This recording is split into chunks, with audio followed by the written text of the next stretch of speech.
ఇప్పుడు వరహాలరావు గారు ఒక్క రెండు మాటలు పూజ్య గురువులు చాగంటి కోటేశ్వరరావుని ఉద్దేశించి మాట్లాడతారు.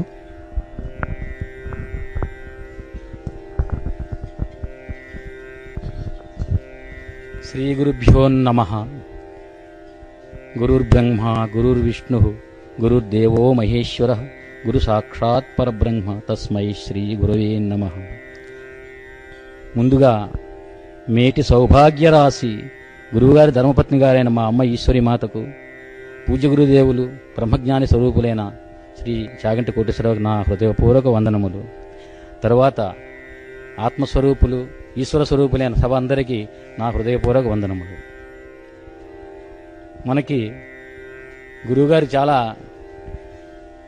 అన్ని పురాణాలు ఎక్కడ ఏది వదలకుండా అన్ని వరుసగా చెప్పుకుంటూ వస్తున్నారు. మనందరికీ బ్రహ్మజ్ఞానం అంచెలంచెలుగా నేర్పుకుంటూ వస్తున్నారు. మనం అందరం కూడా తరించుతూ ముందుకెళ్తున్నాం. అయితే ఇటువంటి గురువుగారు మనకి కన్న తండ్రి కూడా చేయి పట్టుకొని వెళుతూ వెళుతూ బజార్లు ఎక్కడైనా విడిచిపెడతారేమో కుర్రాను, కానీ గురువుగారు మనల్ని అందరినీ పట్టుకొని తీసుకుని వెళ్ళి కాశీ ఎక్కడ, రామేశ్వరం ఎక్కడ, అరుణాచలం ఎక్కడ, తిరుమల ఎక్కడ, ఏదైనా సరే పట్టుకొని తీసుకుని వెళ్ళి గ్రూపులుగా తీసుకుని వెళ్ళి అందరికీ చెప్పడం, ఇది ఎక్కడ మనం వినలేనిది. ఈ గురువుగారి గురించి మనం ఇంకేమీ చెప్పుకోలేము కూడా ఎక్కువ. అటువంటి గురువుగారి గురించి రుణం ఎలా తీసుకుంటాం కొంతమంది అనుకుంటూ ఉంటారు భక్తులు. నేను అనుకున్నాను, గురువుగారికి కన్నతల్లికి రుణాన్ని తీర్చుకోవడానికి సమస్య ఎప్పుడు ఉండదు, అసలు అలా ఎవరు తీర్చుకోలేరు. కాకపోతే గురువుగారి యందు భక్తి శ్రద్ధలతో ఉండి ఎప్పుడూ గురువుగారు చెప్పింది బాగా విని మనం అనుష్ఠించి మన వృద్ధిలోకి వస్తే అదే మహదానందం గురువుగారికి, అదే గొప్ప కానుక గురువుగారికి. ఆ తర్వాత భక్తులెల్లరూ గురువుగారి శిష్యులందరూ ఏమైనా చేయగలిగితే గురువుగారికి మనం ఎప్పుడూ ఆ పరమేశ్వరుణ్ణి గురువుగారికి ఆయురారోగ్యాలు సంపూర్ణ ఆయుష్ కరుణించాలని చెప్పి మనం ఎప్పుడూ వేడుకోవాలని, అదొక్కటే మనం చేయగలిగింది గురువుగారికి సేవ. మన గురువుగారు యాక్చువల్లీ ప్రత్యేకమైన గురువుగారు. ఎందుకంటే ఎప్పుడు వయోపరిమితి లేదు, చిన్నపిల్లవాడి నుంచి పెద్దవాడి వరకు అందరూ శిష్యులే. ఆ రకంగా గురువుగారు బోధ చేస్తుంటారు. ఇటువంటి గురువుగారు నిన్నంతా ఏ విషయం చెప్పినా సరే మనల్ని అందరినీ ఆ ప్రదేశానికి తీసుకెళ్ళిపోతారు. ఆ 2 గంటలు మనం అంతా ఇక్కడ ఉండం, అందరం అక్కడే విహరిస్తూ ఉంటాం. మొన్నంతా అరుణాచలం చుట్టూ తిరుగుతూనే ఉన్నాం, నిన్నంతా రమణ మహర్షి సన్నిధిలోనే ఉన్నాం. అలా చెప్పుకుంటూ మనం అంతా ఆనందంలో ఉన్నాం. గురువుగారు చెప్తున్నంతసేపు మనం ఎంతో ఆనందంగా వింటున్నాం, మనం ఎన్నో నేర్చుకుంటున్నాం. అంతకంటే ఆనందమైంది యాక్చువల్గా అటువంటి గురువుగారి గురించి మనం 2 ముక్కలు చెప్పుకుంటే ఇంకా దానికి బ్రహ్మానందం అని అనుకుంటున్నాను ఎప్పుడు కూడా. అయితే మన గురువుగారు రమణ మహర్షి గురించి చెప్తున్నప్పుడు నాకు కొన్ని వేమన గారి పద్యాలు రాసిన జ్ఞాపకం వచ్చాయి. ఆయన మనన వృత్తిలోని మహిమ నెరుంగుచు మనసునందె పూజ మహిమ గనుచు మానకుండు వాడి మర్మజ్ఞుడగు యోగి విశ్వదాభిరామిను. అది రమణ మహర్షి గారే కదా. చినుగు బట్టగాదు చీనాంబరము గాని మురికి ఒడలు కాదు ముక్తి గాని పరమయోగి మహిమ పరికింపరిట్టులు విశ్వదాభిరామినురవేమో అలా చెప్పు. అలాగే రమణ మహర్షి గారు విశ్వమందు బ్రహ్మ విస్తరించుట గాని వేరే బ్రహ్మమనుచు వెదుకనేల తగిలియుండుగాది తనలోన బ్రహ్మము విశ్వదాభిరామిరేమో. అంత గురుగారు మన రమణ మహర్షి గారు అలా ఆచరించారు. అలాగే సిద్ధు పురుషులు, సిద్ధులైన వారి చిత్తము రంజిల్లు. ఎందుకంటే ఒడలి మెరుగు లెక్క కిడరుగాన వాళ్ళ శరీరం గురించి ఎప్పుడు కూడా పట్టించుకోరు కనుక. పనస పండు ఘనత పైనేమి తెలియరా విశ్వదాభిరామినురమేను. అలాంటి సిద్ధ పురుషులు ఎప్పుడు కూడా చిదానందంగా ఉంటారు. వాళ్ళు ఎప్పుడు శరీరం గురించి లెక్క చేయరు. అందుకే కదా ఎవరు మూతను విడిచినా, ఎవరు ఉమ్మేసినా సరే ఆ మహాపురుషులు, ఆ మహాయోగి భగవాన్ రమణులు ఎప్పుడు కూడా అందరినీ అదే దృష్టితో చూశారు. ఆత్మౌపమ్యేన, ఓకే, అందరినీ ఆత్మదృష్టితో చూశారు భగవంతుడు. ఎవరిని కూడా వేరే విధంగా చూడలేదు. అంత యోగ్యులు, మహానుభావులను. మన గురువుగారికి వస్తే మనం ఇంకా ఏం చెప్పినా తక్కువే. గురువుగారు ఎప్పుడు ఒక పద్యం ఉంది, గురువు చిల్లగింజ కుంభమీ దేహంబు ఆత్మకలుష పంకం అడుగుబట్టు తేరి నిలిచనేని దివ్యామృతమ్మురా విశ్వదాభిరామినురవు. అంటే మనం అందరం ఉన్నాం, మన ఆత్మలో పలు రకంగా ఉంటాయి. మనలో ఉన్న కలుషము ఎంతమంది ఎక్కువ కొంత తక్కువ ఉండొచ్చు, అది బురద లాంటిది. ఈ చిల్లగింజ గురువుగారు చిల్లగింజలంటి వారు అరగదీసి దాన్ని కలిపినప్పుడు అందులో వేస్తే బురదంతా అడుక్కుపోయి మన మలినం అంతా పోయి మనం స్వేచ్ఛగా ఆ తర్వాత మంచి జ్ఞానంతో పైకొచ్చి శుద్ధాత్మలుగా తయారవుతున్నాం కదా. అది ఒక్కటే చాలా పవిత్రమైన విధంగా ఇక్కడ జరుగుతుంది మనకి. గురువుగారి గురించి మనం నేర్చుకున్నప్పుడు నాకు బాగా ఈ పద్యం ఎప్పుడు నాకు మనసులో ఉంటుంది. తర్వాత మన గురువుగారు ఎప్పుడు మనకి చెప్తున్నప్పుడు మనం ఒకటే నాకు జ్ఞాపకం, ఎప్పుడు నందుడగుచు జ్ఞాని ఇందు నందనకుండా అన్ని తావులందు హరుని వలెనే తెలియవారికెల్లా దేవుడై కాన్పించు. ఇటువంటి జ్ఞానాన్ని ప్రసాదించి మన అందరినీ ముందుకు నడిపించి బాగు చేస్తున్నందుకు గురువుగారికి మనం ఎప్పుడు ఇలా స్మరించడం తప్పించి ఇంకేమీ చేయలేము.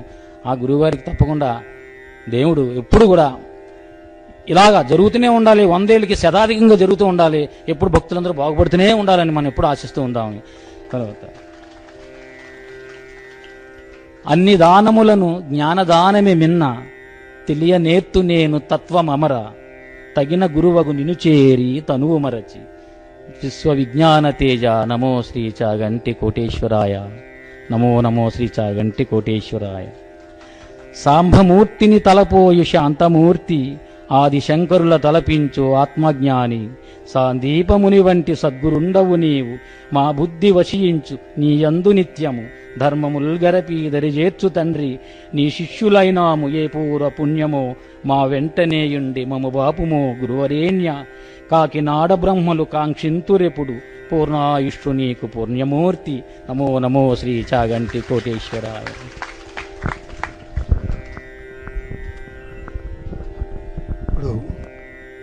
ఇప్పుడు కోటేశ్వర గురువుగారి అభిమాని శ్రీ పెద్దటి రామం గారు పూజ్య గురువులు కోటేశ్వరాన్ని పుష్పమాల అంకితం చేస్తారు.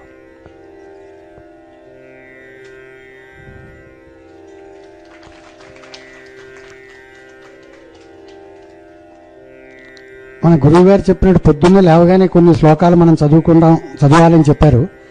దాంతోపాటు మనం అందరూ యాడ్ చేయవలసింది ఇంకోటి ఏమిటంటే, వారు ఎప్పుడూ ఇలాగే నవయవనంతో ఇంకొక 100 ఏళ్ళు 2 ఏళ్ళు 200 ఏళ్ళు కూడా ఇలా మన పిల్లలకి మనవలకి ఇలాంటి ప్రవచనాలు చెబుతూ వారినందరినీ బుద్ధిలోకి తీసుకురావాలని చెప్పి మనం ప్రాతస్మరణలాగా అది కూడా మన ప్రార్థనా గీతంలో పొద్దున్న లేవగానే మనం అందరూ కలుపుకుని ఖచ్చితంగా ప్రతిరోజు కూడా భగవంతుని అలా ప్రార్థిస్తూ ఉంటారని, మీరందరూ కూడా అది చేస్తారని నేను నమ్ముతున్నాను. ఇప్పుడు పూజ్య గురువులు చాగంటి కోటేశ్వరరావు గారిని వారు ప్రవచనం చేయవలసిందిగా మనసారా కోరి ప్రార్థిస్తున్నాం. శుక్లాంబరధరం విష్ణుం శశివర్ణం చతుర్భుజం ప్రసన్నవదనం ధ్యాయేత్ సర్వవిఘ్నోపశాంతయేత్. గురుర్బ్రహ్మ గురుర్విష్ణుః గురుర్దేవో మహేశ్వరః గురుః సాక్షాత్ పరబ్రహ్మ తస్మై శ్రీ గురవే నమః. వ్యాసాయ విష్ణురూపాయ వ్యాసరూపాయ విష్ణవే నమో వై బ్రహ్మనిధయే వాసిష్ఠాయ నమో నమః. కూజంతం రామ రామేతి మధురం మధురాక్షరం ఆరుహ్య కవితా శాఖాం వందే వాల్మీకికోకిలం. శృతిస్మృతిపురాణానాం ఆలయం కరుణాలయం నమామి భగవత్పాదశంకరం లోకశంకరం. వాగర్ధావివ సంపృక్తౌ వాగర్ధప్రతిపత్తయే జగతః పితరౌ వందే పార్వతీపరమేశ్వరౌ. సూక్తిం సమగ్రయతున స్వయమేవ లక్ష్మీః శ్రీరంగరాజమహిషీ మధురైఃకటాక్షైః వైదగ్ధ్యవర్ణగుణగుంభనగౌరవైర్యాం కండూలకర్ణకుహరాः కవయోధయంతి.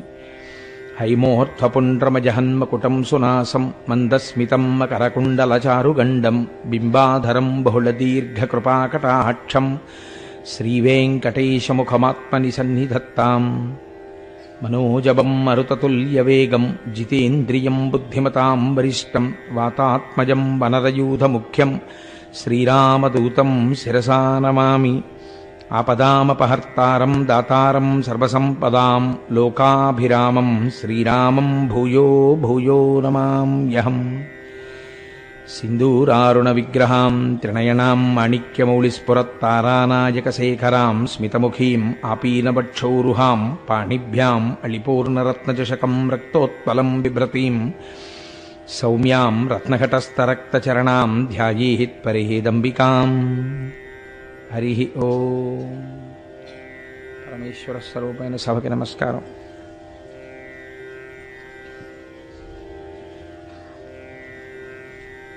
ప్రదోష వేళలో శివాష్టోత్తరంతో ప్రారంభం చేద్దాం.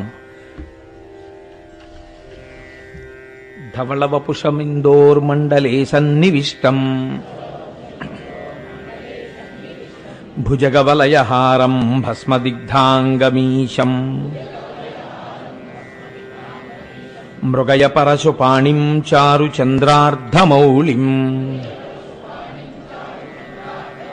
హృదయకమలमध्ये సంతతం చింతయామి.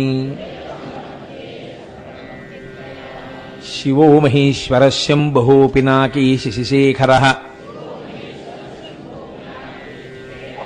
వామదేవో విరూపాక్షः కపర్దీ నీలలోహితः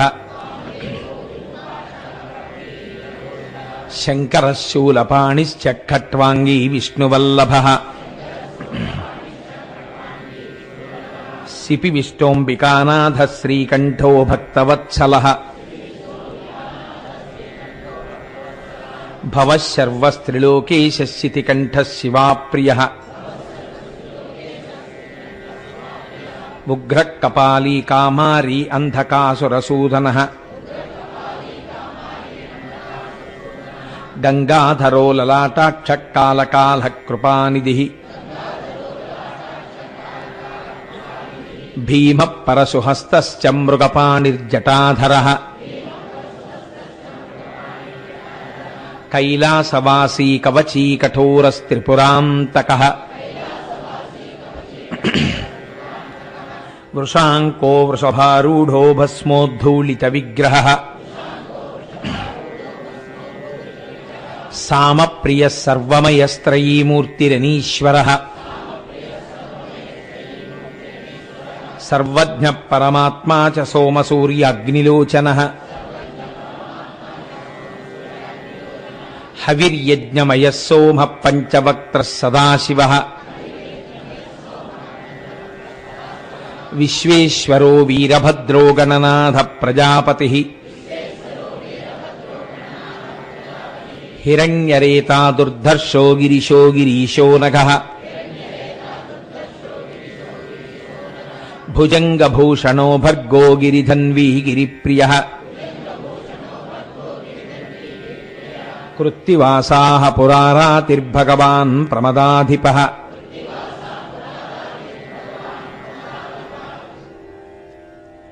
మృత్యుంజయः సూక్ష్మతనుర్జగద్వ్యాపీ జగద్గురుః వ్యోమకేశో మహాసేనజనకశ్చారువిక్రమः రుద్రో భూతపతిస్థాణుః అహిర్భూద్న్యో దిగంబరः అష్టమూర్తిరనేకాత్మా సాత్వికः శుద్ధవిగ్రహः శాశ్వతః ఖండపరశుః అజపాశవిమోచకः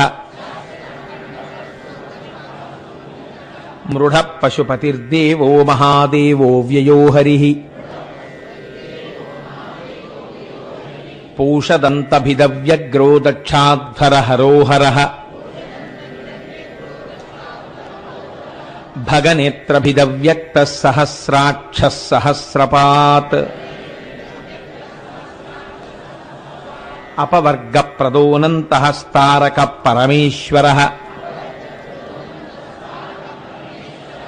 ఏవం శ్రీశంభుదేవస్య నామ్నామష్టోత్తరం శతం. శ్రీశివాష్టోత్తరశతనామస్తోత్రం సమాప్తం.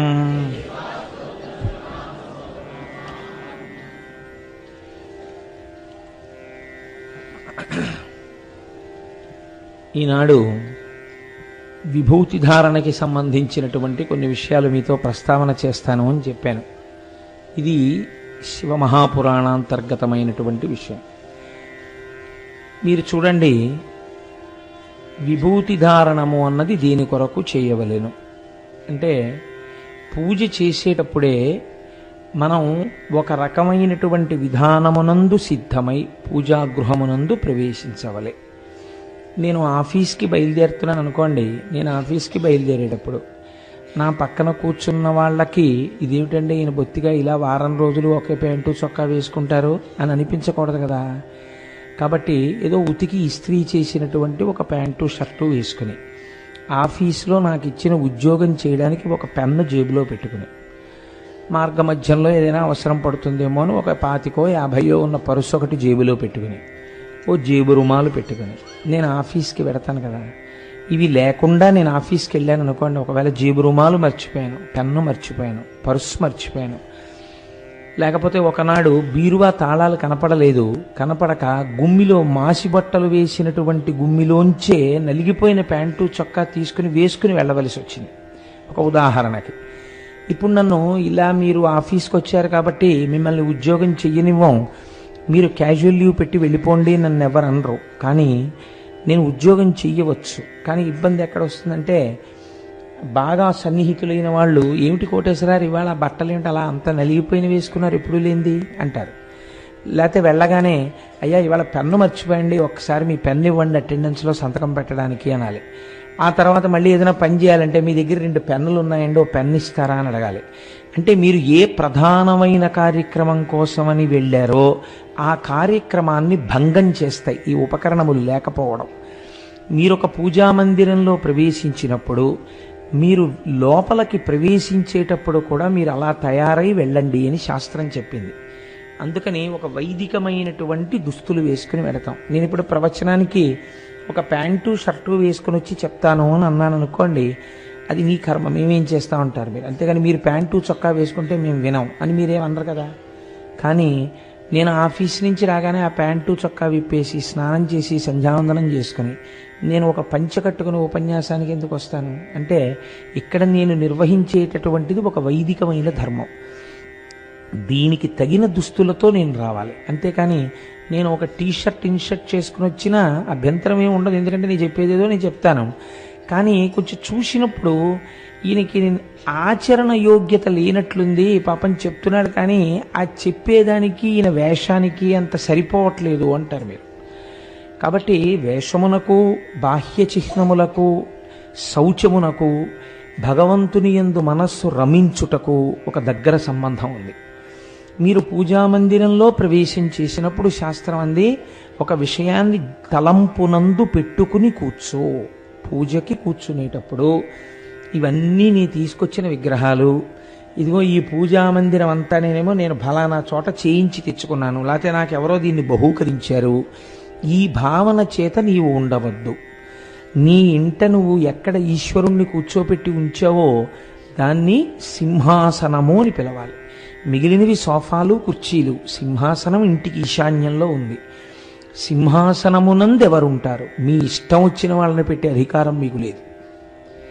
అది అంతకన్నా భ్రష్టత్వం మనుష్య జీవితంలో ఇంకోటి లేదు.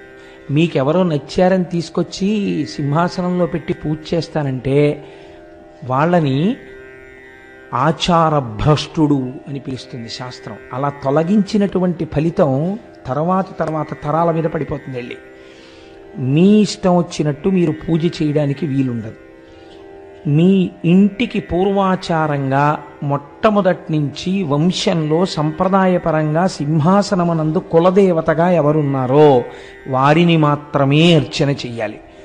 మిగిలిన ఎవరైనా సరే వారికి పరివార దేవతలు అవుతారు. లేదా వీరందరి అనుగ్రహంతో నేను వారిని చేరుతున్నాను అనాలి, అథవా వారే వీరి స్వరూపంలో ఉన్నారనాలి. అప్పుడు మీకు అభేద భావన వస్తుంది. ఉదాహరణకి రేపు శనివారం నాకు కాసేపు విష్ణు సహస్రనామ స్తోత్రం చదువుకుని వెంకటేశ్వర సుప్రభాతంతో నా పూజ ప్రారంభం చెయ్యాలి అని నేను అనుకున్నాను అనుకోండి. అప్పుడు నేను ఏమంటానంటే, ఈశ్వర, ఒక ఉదాహరణకి చెప్తున్నాను, మాకు పరంపరాగతంగా మా సింహాసనంలో పార్వతీ పరమేశ్వరులు ఉన్నారనుకోండి. అప్పుడు నాకు ఇష్టదైవము వెంకటేశ్వరుడైతే నేను వాళ్ళని తీసేసి వెంకటేశ్వర స్వరూపాన్ని పెట్టకూడదు, తప్పది. అలా మర్యాద తప్పించకూడదు. మీరు ఏం చేయాలంటే పార్వతీ పరమేశ్వరులను ఉంచుకుని చక్కగా ఒక వెంకటేశ్వరమూర్తిని కూడా పూజామందిరంలో పెట్టుకుని ఈ వెంకటేశ్వరుడు ఈ పరమేశ్వరుడు అభేదము, వీరిద్దరొక్కటే. ఈశ్వర, మిమ్మల్ని నేను ఇవాళ వెంకటేశ్వరుడిగా స్తోత్రం చేస్తున్నాను అని మీరు చెయ్యాలి. అప్పుడు అభేద భావనము అలవాటు అవుతుంది. తప్ప ఇది తీసేసి ఇంకోటి ఏదో పెట్టేస్తానంటే అది మర్యాద కాదు, అలా చెయ్యకూడదు కూడా పూజ. అది చాలా పెద్ద తప్పు శాస్త్రం అన్నది. అలా మీకు మార్చే అధికారం మీకు లేదు. అలాగే ఆడపిల్ల పుట్టింటి యందు ఎవరినైనా పూజ చేసి ఉండవచ్చు. కానీ అత్తవారింటికి వెళ్ళిన తర్వాత అత్తవారింటి కులదైవం ఎవరో ఆ కులదేవతారాధనము కొరకు కావలసిన సామాగ్రిని సిద్ధం చేస్తుంది. ఆడపిల్లకైతే అసలు తేలికండి జీవితోద్ధరణం. పూజకి ముందైతే మంచి భర్త రావాలని ఈశ్వరుని ఆరాధన చేస్తుంది. పూజ ఆ అమ్మాయికి పెళ్ళి అయిపోయిన తర్వాత ఇంకా భర్త పరమేశ్వరుడు. అందుకే ఆడదానికి ఉన్న పుణ్యం పురుషుడికి ఉండదు ఖాతాలో. భర్తగారు సంధ్యావందనం చేసుకుని పూజ చేసుకుంటుంటే ఆవిడ టిఫిన్ చేసింది. ఆయన వచ్చి కూర్చుని టిఫిన్ తిన్నాడు. ఆయన ఎలా కూర్చుని తిన్నా ఆవిడకి అనవసరం, ఆవిడ టిఫిన్ చేసి పెట్టింది. ఈశ్వరుడికి పొద్దున్న ప్రాతకాల నివేదనం చేసిన ఫలితం ఆవిడ ఖాతాలో వేస్తారు. ఆవిడ మధ్యాహ్నం భోజనం వండి పెట్టింది, ఈశ్వరుడికి మహానైవేద్యం పెట్టిన ఫలితం ఆవిడ ఖాతాలో వేస్తారు. ఈయన మహానైవేద్యం పెట్టకుండా తిన్నాడు, ఈయన భ్రష్టుడు అని ఈయన ఖాతాలో వేస్తారు. ఈయన మహానైవేద్యం పెట్టాడు, ఇందులో సగం ఆవిడ ఖాతాలో వేస్తారు. మళ్ళీ అదో చిత్రం. అందుకే యోగ్యుడైన భర్త దొరికినటువంటి స్త్రీ జీవిత చరమాంకమునందు, అంటే శరీరం పడిపోయిన తర్వాత ఈయన కన్నా పుణ్యం ఆవిడ ఖాతాలో ఎక్కువ ఉంటుంది. కాబట్టి ఇప్పుడు మీరు లోపలికి వెళ్ళినప్పుడు ఒక భావన చేయవలెను. సింహాసనమునందు ఏమా భావన? శం నిత్య సుఖమానందం, ఇకార పురుష స్మృత, వకార శక్తిరమృతం, మేళనం శివ ఉచ్యతే. మనం శివ మహాపురాణం మాట్లాడుతున్నాం కాబట్టి శివశబ్దం గురించి మాట్లాడుతోంది శాస్త్రం. ఇందులో శివ అన్న మాటని మీరు శివుడు ఆ సింహాసనమునందు ఉంటే, శం నిత్య సుఖం ఆనందం, ఏది నిత్య సుఖమై ఆనందమై ఉన్నదో అది మనుష్య జన్మ యొక్క పరమ ప్రయోజనము. దానితో పాటు మీకు కొన్ని కోరికలు కూడా తీరవలెను. ఎందుకంటే మీరు గృహస్థాశ్రమమునందున్నారు కనుక. ఇకారః పురుష స్మృతః, కూర్చుని ఆరాధన చేస్తున్న వాడికి కావలసినటువంటి సమస్త కోర్కెలను తన సంకల్పమాత్రం చేత తీర్చగలిగినటువంటి సమస్త లోకాధీశుడైనటువంటి సృష్టికర్త, స్థితికర్త, ప్రళయకర్త ఏకరూపమును దాల్చి సాకారుడై ఇవాళ ఈ సింహాసనమునందు కూర్చుని ఉన్నాడు. వాడిని అర్చించుటకో నా శక్తి చాలదు, కానీ నేను ఒక్క 2 పుష్పములను ఆయన పాదముల మీద ఉంచితే ఆయన దయాళువు, కరుణాసముద్రుడు, ప్రీతి చెందుతాడు. ప్రీతి చెందితే ఏం చేస్తాడు? వకార శక్తిరమృతం, ఆయన శక్తి అమృతము, అది తరగదు. ఇవాళ మా ఇంట్లో నాకేదో సుఖాన్ని ఇస్తే, ఇవాళ కోటేశ్వరరావుకి ఇచ్చాను, రేపు మీకు ఇస్తానండి, ఇవాళ ఆయనకి ఇచ్చాను కదా మీకు ఇవ్వడం కుదరదా అనవలసిన అవసరం ఆయనకి లేదు. ఏకకాలమునందు కొన్ని కోట్ల మంది కోర్కెలను ఆయన తీర్చగలడు. కాబట్టి వకారః శక్తిరమృతం, మేళనం శివ ఉచ్యతే. ఇలా అనంతమైన శక్తి స్వరూపుడై కోరుకున్న వాళ్ళ కోర్కెల్ని ఏకకాలమునందు ఇంతమంది కోర్కెలు తెలుసుకుని తీర్చగలిగినటువంటి సమర్థతతో కూడి ఉన్న ప్రభువునకు శివ అని పేరు. కాబట్టి ఆయన మంగళములను చేస్తాడు, శోభనం చేస్తాడు, శుభం చేస్తాడు. పూజ చెయ్యవలసిన అవసరం అసలు ఎందుకు వస్తుంది గృహస్థుకి? సరే, నేను మిగిలిన ఆశ్రమంని పక్కన పెట్టి మాట్లాడడానికి కారణం ఏమిటంటే వారికి కొన్ని పరిమితులు ఉన్నాయి పూజ యందు. కానీ అన్ని పూజలు వారు చెయ్యవలసిన అవసరం లేదు, వారు జ్ఞానమునందు ఉంటారు అని శాస్త్రం నమ్ముతోంది. కాబట్టి గృహస్థుకి అలా కాదు. గృహస్థు 3 బాధలు తప్పించుకోవాలి అని కోరుకుంటుంటాడు. ఏమా 3 బాధలు? ఒకటి ఆధ్యాత్మికమైన బాధ. ఆధ్యాత్మికమైన బాధలు అంటే ఏదో శరీరమునందు జ్వరము వచ్చుట, లేకపోతే తన భార్యకి అనారోగ్యము వచ్చుట, తన బిడ్డలకు అనారోగ్యము వచ్చుట, తన ఇంటిలో ఉన్నటువంటి పశువులకు అనారోగ్యము కలుగుట. పశువుల్ని కూడా కలుపుతుందండి శాస్త్రం. ఎందుకో తెలుసా? రుద్రాధ్యాయం మాట్లాడుతూ ద్రాపేయంధస్సస్పతే దరిద్రం నీలలోహిత అంటూ అస్మిన్ గ్రామే ద్విపదే చతుష్పదే పుష్టిం అంటుంది. ఇంట్లో ఉన్నటువంటి ఆవు జబ్బొచ్చి పడిపోయి ఉందనుకోండి, అది ఏమీ తింటలేదు, పుళ్ళు వేసేసింది, కాకులు పొడిచేస్తున్నాయి, దుర్వాసన వస్తోంది, నెత్తురు కారుతూ, ఇంట్లో ఉన్న యజమాని అన్నం తినలేడు, ఆవు అంత బాధపడుతుంటే. కాబట్టి చతుష్పదే, మీదైనటువంటి ఆవు దూడ అన్నీ సుఖంగా ఉండాలి. ఇప్పుడు శరీరమును బాధించేటటువంటి జ్వరము, పుళ్ళు, దీర్ఘకాలిక రోగములు, ఇంటిలో ఉన్న ఐశ్వర్యమును అనుభవించడానికి ప్రతిబంధకమైన రోగములు, ఇవి రాకుండా ఉండాలి. ఇవి రాకుండా ఉండడం, ఉన్న ఐశ్వర్యాన్ని అనుభవించగలగడం ఈశ్వరీచ్ఛ. ఆయన అనుగ్రహము లేకపోతే ఉన్న ఐశ్వర్యము అనుభవైక వేద్యము కాదు. అందుకే మీరు కొంతమంది చూడండి, వారు బాహ్యమునందు ఐశ్వర్యము చేత ధనవంతులు, అనుభవము చేత దరిద్రులు. నేను ఈ మాట ఎందుకంటున్నానో తెలుసా అండి? ఒక్కొక్కరు చూడండి, తెల్లవారి నిద్ర లేస్తూనే ఓ 4 సెల్ ఫోన్లు ఇలా పెట్టుకుని, ఓ 2 ఫోన్లు పెట్టుకుని ఉంటారు. 8:30 వరకు 9 వరకు ఫోన్లు మోగుతూనే ఉంటాయి. ఇదెత్తి మాట్లాడతాడు, ఇదెత్తి మాట్లాడతాడు, ఇదెత్తి మాట్లాడతాడు, కాసేపు పేపర్ చదువుతాడు, ఏ 9:30కో ఎప్పుడో వెళ్తాడు, స్నానం చేస్తాడు. ఈలోగా అర్జెంటుగా వెళ్ళిపోవాలని గబగబా ప్యాంటు షర్టు వేసేసుకుంటుంటే ఓ 2 ఇడ్లీ తినండి అని ఆవిడ అక్కడ పెడుతుంది. పెడితే ఆయన నిలబడే ప్యాంట్ వేసుకుంటూ ఓ ముక్క, చొక్కా వేసుకుంటూ ఓ ముక్క, బెల్ట్ ఎట్టుకుంటూ ఓ ముక్క. ఆయనకి పాపం తిందామని ఉంది, భార్య చక్కగా ఉండగలదు, కానీ ఆయనకి తినడానికి టైం లేదు. కాబట్టి 2 ఇడ్లీ తినేసి ఓ గ్లాసుడు మంచినీళ్ళు తాగి వెళ్ళిపోతాడు. శాస్త్రం అంది వాడు దరిద్రుడే అంది. ఎందుకో తెలుసా? అనుభవమునకు రాదు ఐశ్వర్యం. అదే ఆ ఇంట్లోనే ఒక అతిథి ఉన్నాడు, దరిద్రుడు. ఆయన ఏదో పని మీద వచ్చాడు, ఏదో బంధువు కదా అని చెప్పని ఎల్లాళ్ళు ఉండమన్నారు. ఆయన చక్కగా 6 ఇడ్లీలు నెయ్యి వేసుకుని 2 పచ్చళ్ళు, కారప్పొడి, సాంబారు వేసుకుని ఆవిడ పెట్టినవి చక్కగా తింటూ వదినా వదినా వదినా నోరారా పిలుస్తున్నాడు. ఆవిడికి లక్ష్మణమూర్తి జ్ఞాపకం వస్తున్నాడు. ఆయన సీతమ్మని చూసినట్టు చూసి మాట్లాడుతున్నాడు. చక్కగా ఆవిడ 3 పూట్ల చక్కగా పెడుతున్నారు. ఆయన నాకు సీతమ్మ తల్లి చేతి ప్రసాదం దొరికినట్టు దొరికిందంటున్నాడు. ఆయన పని అయ్యే వరకు ఉన్నాడు, తిన్నాడు, వెళ్ళాడు. ఈ నెల్లాళ్ళు ఆయనే ఈశ్వర్యవంతుడు అంది శాస్త్రం. మీరు కొంతమందిని చూడండి, నాకు కొంతమంది తెలుసు, ఇంట్లో అన్నీ ఉంటాయి, వాళ్ళు మాత్రం సరే వద్దులేండి బాగుండదు. కాబట్టి ఆధ్యాత్మికమైన అనారోగ్యము అనగా శరీరమునందొచ్చేటటువంటి వ్యాధి, జ్వరాదులు, పుళ్ళు పుట్టడం ఇలాంటివి, ఇవి వద్దంటే ఏం ఆగిపోవు, వస్తుంటాయి. చేసిన పాపం ఎలా పోవాలి? కాబట్టి వస్తుంది, వచ్చి పీడిస్తూ ఉంటుంది. కానీ ఆ శాస్త్రం ఒక పెద్ద మినహాయింపు ఇచ్చింది. ఏమా మినహాయింపు అంటే, మూలఘాతి కాని పాపం ఉంటుంది. అంటే అది పడగొట్టేది శరీరాన్ని. శరీరంలో అనారోగ్యం ఉంటుంది, కానీ ఆయన ఆ ఇంట్లో ఉండగలడు, చక్కగా తిరుగుతూ ఉండగలడు, చక్కగా పూజ చేసుకోగలడు, 10 మందితో మాట్లాడుతూ ఉండగలడు. కానీ కొన్ని ఆయన చేయడానికి భయపడుతూ ఉంటాడు. ఆయనకి ఉంటుంది మనస్సులో, ఇంత చక్కగా ఆవకాయ అన్నం తిందామని, బీపీ ఉంది, తిన్నామంటే రీడింగ్ పెరిగిపోతుందంటారు డాక్టర్ గారు. కాబట్టి పాపం పిల్లలు తింటుంటే చూసి ఒక్క ముద్ద పెట్టు నాకు చాలని చెప్పి చేతిలో ఒక్క ముద్ద పెట్టించుకుని ఆ ముద్ద తిని, బాబా ఆ సాయిబాబా గుళ్ళో కావాలంటే రేపు నేను సాంబ్రాణి స్టిక్స్ కొని ప్యాకెట్ ఒకటి తెచ్చి పెడతాను, ఈ అగరత్తులు వెలిగించకండి అయ్యా బాబు. కాబట్టి మనం అక్కడికి తీసుకొచ్చినప్పుడు భగవంతుని రోలకి భావతంత్రులు తెగిపోతాయి. తెగిపోతే వచ్చే ప్రమాదం ఇది. అది ఆ ధార అలా వెళ్ళిపోవాలి తప్ప, ఆ ధార మధ్యలో తెగిపోయిందంటే వస్తున్నటువంటి ఆ ధార పక్కకి వెళ్ళిపోతుంది. కాబట్టి ఆధ్యాత్మికమైనటువంటి అనారోగ్యము, అది కూడా మహాపాపం ఒకటి ఉందనుకోండి, మహాపాపము పుణ్యము 2 ఉంటే ఏకకాలమునందు అనుభవిస్తాడు.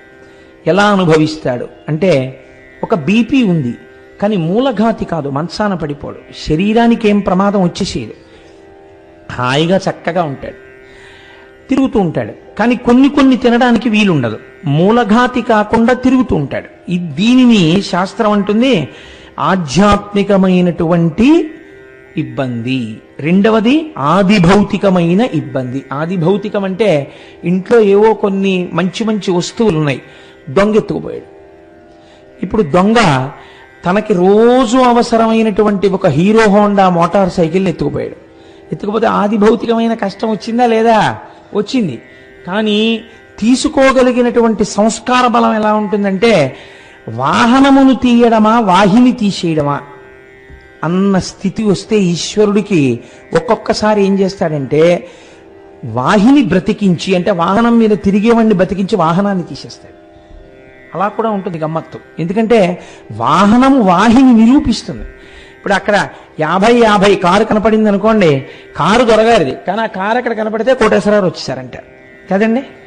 కాబట్టి ఆ కారుకి కోటేశ్వరరావు గారికి దొరగారికి ఒక అవినాభావ సంబంధం ఉంది. దొరగారు సభలో కనపడ్డారనుకోండి, కోటేశ్వరరావు కూడా వచ్చేసి ఉంటారు. ఎందుకంటే దొరగారు వచ్చారంటే కోటేశ్వరరావు వస్తారు, ఇద్దరు కలిసే వస్తారు. దొరగారు వెళ్ళిపోయారంటే కోటేశ్వరరావు వెళ్ళిపోయారు. సాధారణంగా అలా దొరగారు వెళ్ళిపోయి కోటేశ్వరరావు ఉండడం, దొరగారు వచ్చి కోటేశ్వరరావు రాకపోవడం ఉండవు కదా, ఎప్పుడో ఏదో అసాధారణ పరిస్థితులలో తప్ప. కాబట్టి వస్తువులు వెళ్ళిపోవుట అంటే దొంగతనము చేయబడుట, ఇది కూడా బాధే కదండి. మాకు జ్వరం రాకపోతే పోయింది కానండి, ఎత్తుకుపోయాడు పోన్లు ఎదురు అని చెప్పి ఊరుకుంటారేంటి? ఓ మోటార్ సైకిల్ పోతే ఎంత బాధగా ఉంటుంది. 50,000 రూపాయల మోటార్ సైకిల్ దిక్కుమాలండి, అది ఎత్తుకుపోవాలా అని చాలా బాధపడతాం. అంటే వస్తువులు పోవుట, దీని వలన ఆది భౌతిక దుఃఖము అని పిలుస్తారు. మూడవది ఆది దైవిక దుఃఖములు. ఇవి మీరు మీ సమస్త శక్తులను ఒడ్డి ఆపలేనివి. ఇవి వస్తే ఒకరిని ఇద్దరిని బాధించవు. ఒక సునామీ, ఒక అంటువ్యాధి ప్రబలుట, ఒక పెద్ద అగ్నిహోత్రం అంటుకొనుట, లేకపోతే వరదలు వచ్చుట, అతివృష్టి, అనావృష్టి, వీటిని ఆది దైవికములు అని పిలుస్తారు. ఈ మూడు కూడా ఈశ్వరానుగ్రహము లోపించడం చేత పూర్తి స్థాయిలో అనుభవింపబడతాయి. మీరు ఈ మాటను చాలా జాగ్రత్తగా పట్టుకోండి. పూర్తి స్థాయిలో అనుభవింపబడుట అంటే ఈశ్వర భక్తి లేదనుకోండి, భగవంతుని ఎడల భక్తితో లేకపోతే కష్టము ఎంత పూర్తి స్థాయిలో రావాలో అంత పూర్తి స్థాయిలో వస్తుంది. ఈశ్వర భక్తితో ఉన్నాడు, ఆ రోజున కళ్ళ మీద దెబ్బ తగలాలి, కళ్ళ జోడు విరిగిపోతుంది. కాసేపు ఏమైంది, ఒక గంట 2 గంటలో కళ్ళజోడు లేదు, కళ్ళజోడు విరిగిపోయింది. కాబట్టి ఇప్పుడు ఆయన కళ్ళు దేనికి చదువుకోవడానికి పనికిరావు, ఆయన చదవలేడేమీ. సాయంకాలం ఉపన్యాసం ఎలా చెప్పగలను, ఇవాళ కళ్ళజోడు విరిగిపోయింది, ఇంత తొందరగా ఈ కళ్ళజోడు మళ్ళీ రిపేర్ అవుతుందా అని బెంగెట్టుకున్నాడు. ఏమీ చదవడం కుదరట్లేదు, కళ్ళజోడు లేదు. గభాలన ముత్యాల సత్యనారాయణ వచ్చి కళ్ళజోడు బాగు చేయించి పట్టుకొచ్చి ఇదిగోనండి బాగు చేయించానని ఇచ్చాడు. ఇది ఇవాళ యథార్థంగా జరిగిన సంఘటన. ఇప్పుడు మీరు కళ్ళజోడు పెట్టుకున్నారు, ఏమైంది, మీకు మళ్ళీ కళ్ళు వచ్చాయి. అంటే ఇవాళ మీ కంటి మీద ఏదో దెబ్బ తగలాలి, మీకు చూడ్డంలో ఇబ్బంది రావాలి కొంతసేపు. ఈశ్వరుడు ఏం చేస్తాడంటే, ఆయన అనుగ్రహం ఉంటే, వీడు నన్ను నమ్ముకుని శివమహాపురాణం చెప్పుకుంటున్నాడు, వీడి కళ్ళకి దెబ్బ తగిలితే ఉపన్యాసము చెప్పగలడా చూసి. కాబట్టి ఏం చేస్తాడు, కంటి వెంట నీరు కారుతూ చూడలేక చెప్పలేని స్థితి నుంచి గట్టెక్కించి ఒక 2 గంటల సేపు కళ్ళజోడు లేకుండా చేస్తాడు. ఇప్పుడు ఏమవుతుంది, ఓ 2 గంటలు మీకు పుస్తకం ఉండదు, కళ్ళజోడు లేదు ఎలా, కళ్ళజోడు లేదు ఎలా, కళ్ళజోడు లేదు ఎలా అని కళ్ళకే దెబ్బ తగిలితే ఎంత బాధపడాలో కళ్ళకి ఉపకరణమైన కళ్ళజోడు లేక అంత బాధపడతారు. తగ్గిపోయిందా లేదా దాని ప్రమాదం, తగ్గిపోతుంది. ఈశ్వరానుగ్రహం మిమ్మల్ని రక్షించేస్తుంది. ఇప్పుడు చెప్పండి, ఈ 3 కారణముల కొరకు మీరు పూజ చేయవలెనా, చేయనవసరము లేదా? చేసి తీరాలి. మీకేం తెలుసు, మీకు ఎట్నుంచి వస్తుందో దుఃఖం మీకు తెలియక్కర్లేదు, దుఃఖం మీకే రావక్కర్లేదు. మిమ్మల్ని బాగా ఆశ్రయించిన వారికి వచ్చిందనుకోండి, ఒక భార్యకో బిడ్డకో పశువుకో వచ్చినా తన మనసు ఖేదపడుతూనే ఉంటుంది కదా. కాబట్టి తానే కాదు తన వారందరూ కూడా రక్షింపబడాలి. నేను తరచు చెప్తుంటాను, అందుకే మనకి అష్టోత్తరంతో పూజ అంటారు. 108 నామాలు పెట్టడానికి కారణం ఏమిటో తెలుసా అండి? ఇదే కారణం. 12 రాశులు అని ఉంటాయి మనకి. ఈ 12 రాశుల్లోకి పాదాలు వెడతాయి, నక్షత్రముల యొక్క పాదములు. అవి సాధారణంగా 9 పాదాలు చొప్పున వెడుతూ ఉంటాయి. 12 రాశుల్లో 12 9 108. మీ వాళ్ళందరూ ఎక్కడెక్కడ ఏ ఏ రాసుల్లో ఉన్నారో, ఏ ఏ గ్రహాల వల్ల ఏ బాధలు పడాలో యజమాని ఏం చేస్తాడంటే వీళ్ళందరినీ రక్షించడానికి తాను అష్టోత్తరంతో పూజ చేస్తాడు. ఋషో చెప్పిన అష్టోత్తరాలు వాడాలి. మీ సొంత అష్టోత్తరాలు కొత్త కొత్త అష్టోత్తరాలు వాడితే కుదరదు. ఋషిప్రోక్తములైన అష్టోత్తరములను పూజ యందు అనుసంధానం చేయాలి. అనుసంధానము చేసి ఋషుల చేత నిర్ణయించబడినటువంటి స్వరూపములను ధ్యాన శ్లోకములతో పూజ చేస్తే ఈ 12 రాశుల యందు ఇబ్బందులు పడి మీరు బాధపడవలసినటువంటి ఇబ్బందిని ఇవి తప్పిస్తాయి. కాబట్టి 108 ఇవ్వడం వెనకాతల ఉండేటటువంటి రహస్యం అది. మీ మనసు ఇంకా రమించింది అనుకోండి, సహస్రం చెప్తారు, అనంతము, ఇంకా నా మనసు రమించిపోతోంది, ఇంతకన్నా చెప్పలేనని 1000 నామాలు చెప్తారు. కాబట్టి ఇప్పుడు ఏమైంది, దీని కొరకు పూజ చేయవలెను. శివమహాపురాణం కదండి మనం చెప్పుకుంటున్నాం. అప్పుడు శివుడును సాకారముగా చెయ్యాలా, లింగరూపిగా చెయ్యాలా? మనం అందాక అనుకుందాం లింగరూపముగా చేస్తున్నారని అనుకుందాం. ఎందుకంటే శివుడికి సాకారమైన దేవాలయములు చాలా తక్కువగా ఉంటాయి, శివలింగములుగానే ఉంటాయి. అప్పుడు కామ్యము కొరకు ఒక పూజ చేస్తే లేదా అర్చన చేస్తే కలియుగమునందు ఎటువంటి శివలింగమును ఆరాధన చేయవలే. ప్రత్యేకమైన దీక్షలున్న వాళ్ళని శివ విషయంలో నేను చెప్పట్లేదు శంకరం గారు, నేను సామాన్యమైన విషయంలో చెప్తున్నాను. కృతే రత్నమయం లింగం, కృతయుగంలో అయితే రత్నము చేత తయారు చేయబడినటువంటి లింగమును ఆరాధన చేసేవారు. త్రేతాయాం హేమ సంభవం, త్రేతాయుగంలో అయితే బంగారముతో చేయబడినటువంటి శివలింగాన్ని ఆరాధన చేశారు. ద్వాపరే పారదం శ్రేష్టం. ద్వాపర యుగంలో పాదరసంతో చేయబడినటువంటి లింగాన్ని చేసేవారు. ఇప్పుడుకి మీరు త్రివేణి సంగమం దగ్గరికి వెడితే అలహాబాద్ బ్రహ్మాండమైన పాదరసలింగం దేవాలయం ఉంటుంది. చూసి తీరాలి నిజంగా, ఇంకెంత వెళ్ళిపోతాంగా. పార్థివంతు కలౌయుగే, కలియుగంలో అయితే పార్థివలింగాన్ని ఆరాధన చెయ్యాలి. అంటే మట్టితో చేయబడినటువంటి శివలింగాన్ని ఆరాధన చెయ్యవలే. ఈ ఆరాధన చేసేటప్పుడు శాస్త్రం అంది, మీకు ఇందాక చెప్పానే ఆఫీస్కి వెళ్ళేవాడు ఎలా పెడతాడో అలా మీకు ఇక్కడ శౌచముతో పూజామందిర ప్రవేశము జరిగి మీ మనస్సు బాగా నిలబడుట కొరకు వినా భస్మ త్రిపుండ్రేణ, వినా రుద్రాక్షమాలయ, వినా బిల్వపత్రం వినానైవ పూజయేచ్చం కరంబుదః. ఈ మూడు లేకుండా పూజ జరగకుండా సాధ్యమైనంత మటుకు చూసుకో. ఏవి?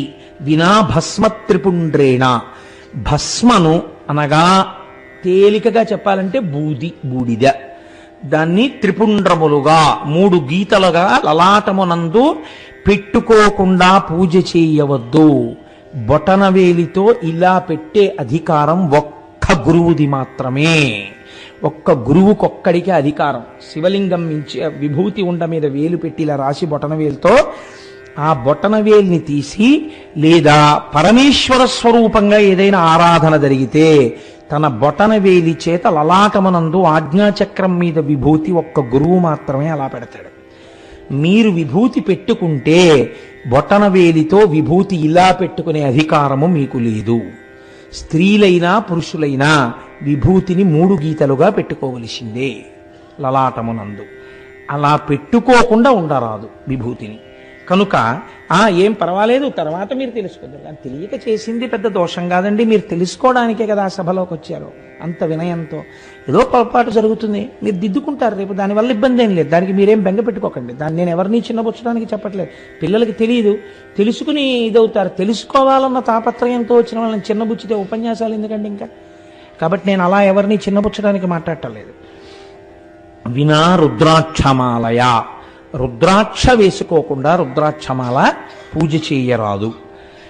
3 బిల్వపత్రం వినానైవ, బిల్వపత్రము లేకుండా పూజ చేయడం అంత మంచిది కాదు. బిల్వపత్రములను సేకరించు. రోజు బిల్వపత్రాలు మాకెక్కడ వస్తాయండి అని అనుకోకండి. బిల్వపత్రాన్ని కొన్ని రోజుల పాటు, నెలల పాటు నిలవ చేసి పూజ చేయవచ్చు. కాబట్టి దానికి ఇబ్బంది లేదు. పూజయేచ్చం కరంబుదః, ఇలా ఈ 3టితో పూజ చేయాలని పండితులైన వారు అనగా పండాహ, జ్ఞానమున్నవారు, భక్తి కలిగిన వారు తాపత్రయపడుతూ ఉంటారు.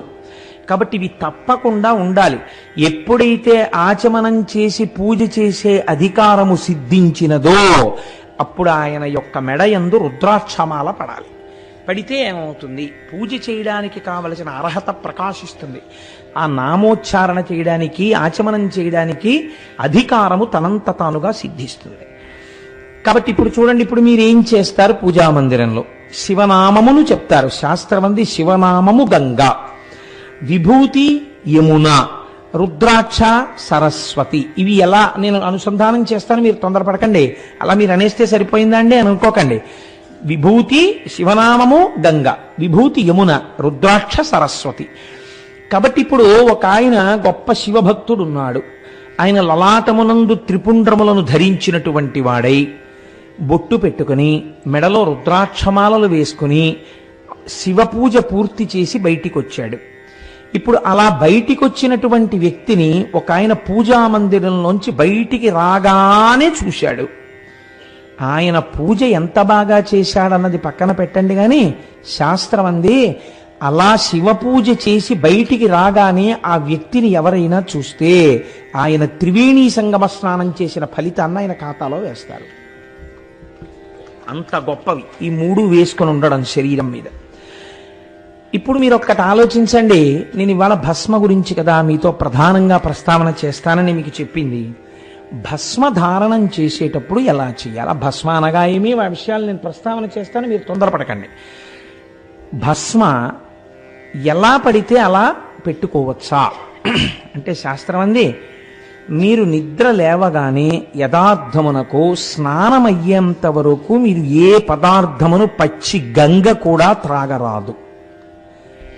అయితే ఇప్పుడు అవైదికం అయిపోయి రకరకాలు వచ్చాయనుకోండి, అసలు అలా ముట్టుకోకూడదు, తాగకూడదు. ఒకవేళ తాగితే ఆ ఫలితం ఎలా, ఆ పాపం ఎలా పోతుంది? ఎందుకు తాగితే అని ఇస్తారో తెలుసా అండి? కొన్ని కొన్ని కారణముల చేత శరీరము ఆ నీటిని తీసుకోవలసి వస్తుంది కొంతమంది. అలా తీసుకుంటే ఆ పాపం ఎలా పోతుంది అని అడిగారు. గాయత్రి చేత సాధ్యమైనంత తొందరగా అన్నారు. అంటే ఏదో ఒకటి స్నానం చేయకుండా తాగిన వాడు వెంటనే స్నానం చేసేసి పూజామందిరంలోకి వెళ్ళి సంధ్యావందనం చేసి గాయత్రి చేసుకోవాలి.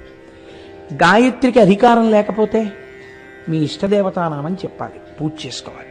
కాబట్టి ఇప్పుడు విభూతి ధారణ చేసేటటువంటి వారు స్నానం చెయ్యకుండా ఎక్కడికో వెళ్ళవలసి వచ్చింది, చాలా తొందరగా వెళ్ళవలసి వచ్చింది. ఇప్పుడు విభూతి ధారణ స్నానం చెయ్యకుండా చెయ్యవచ్చా చెయ్యకూడదా అంటే శాస్త్రం అంది చేయవచ్చు. ఎలా చేయవచ్చు అంటే పొడి విభూతిని తీసుకుని లలాటమునందు ధరించవచ్చు. ఈ పొడి విభూతిని పెట్టుకుని వెళ్ళడం వెనకాతల రహస్యం ఏమిటో తెలుసా అండి? స్నానం చెయ్యలేదు శరీరం, కాబట్టి దీని అశౌచంతో ఉంటుంది. స్నానము చెయ్యనంతసేపు శరీరానికి అశౌచం ఉంటుంది. అశౌచంతో ఉన్నటువంటి శరీరం తొందరగా వ్యగ్రత కలిగినటువంటి ప్రాణుల చేత ఆవహింపబడుతుంది. అలా కాకుండా ఉండాలంటే రక్షణ హేతు ఉండాలి. అందుకని విభూతి పెట్టుకోవాలి.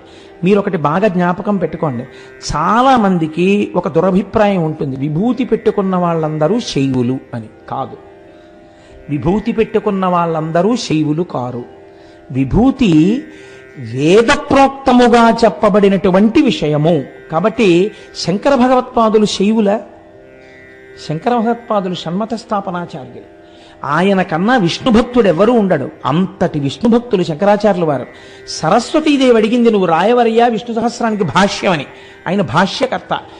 ఆయన జీవిత ప్రారంభమే లక్ష్మీదేవి మీద కనకధారా స్తోత్రంతో ప్రారంభం. లక్ష్మీదేవి ప్రత్యక్షమై మాట్లాడింది ఆయనతో. అటువంటి శంకరాచార్యులు వారు విభూతి పెట్టుకుంటే మీరు ఆయన వైష్ణవుడు అండి, ఆయన కేవల శైవుడండి అని మీరంటే మీరు పొరపాటు చేసినట్టు. విభూతి ధారణము కేవలము శైవులు చేయునది కాదు, విభూతి ధారణము వైదికము. బ్రహ్మమును తెలుసుకోవాలన్నవాడు, కొన్ని ఫలితాలు పొందాలనుకున్నవాడు, ఈశ్వరాభిముఖుడు కావాలనుకున్నవాడు ఎవరైనా భస్మధారణ చేయవచ్చు. స్త్రీలు, పురుషులు, పిల్లలు ఎవరైనా సరే అందరికీ భస్మధారణ చేసే అధికారం ఉన్నది. అందరూ భస్మధారణ చేస్తారు. స్నానం చేయకుండా వెడుతున్నా పొడి విభూతి పెట్టుకుని వెళ్ళవచ్చు. సజల విభూతి పెట్టుకోకూడదు, అంటే తడి విభూతి పెట్టుకోకూడదు. స్నానం చేస్తే పూజ చేసుకునే ముందు విభూతిని గుండ చేసి పొడి చేసి ఎడమ చేతిలో వేసుకుని ఆ పొడి విభూతిని పెట్టుకొనరాదు. దాంట్లో కొద్దిగా 2-3 నీటి చుక్కలు వేసుకోవాలి. నీటి చుక్కలు వేసి ఇప్పుడు ఈ ఎడమ చేతిలో వేసినటువంటి విభూతి మీద కుడి చేతిని మూత పెట్టాలి. మూత పెట్టి ఆ విభూతి చేత మీకు కలిగేటటువంటి గొప్ప మాహాత్మ్యమును గురించి శబ్దశక్తి చేత మీరు దాన్ని అనుసంధానం చెయ్యాలి. ఎలా అనుసంధానం చెయ్యాలి అంటే, భూతిం భూతకరీ పవిత్రజననీ పాపౌఘ విధ్వంసని సర్వోపద్రవనాశిని శుభకరీ సర్వార్థ సంపత్కరీ భూత ప్రేత పిశాచ రాక్షస గణారిష్టాది సంహారిణి తేజోరాజ్య విశేషమోక్షణకరి విభూతి సదాధార్యతాం అని చెప్పాలి. ఇది సమస్త పాపములను పోగొడుతోంది. ఇది నా శరీరమునందు అలది ఉండగా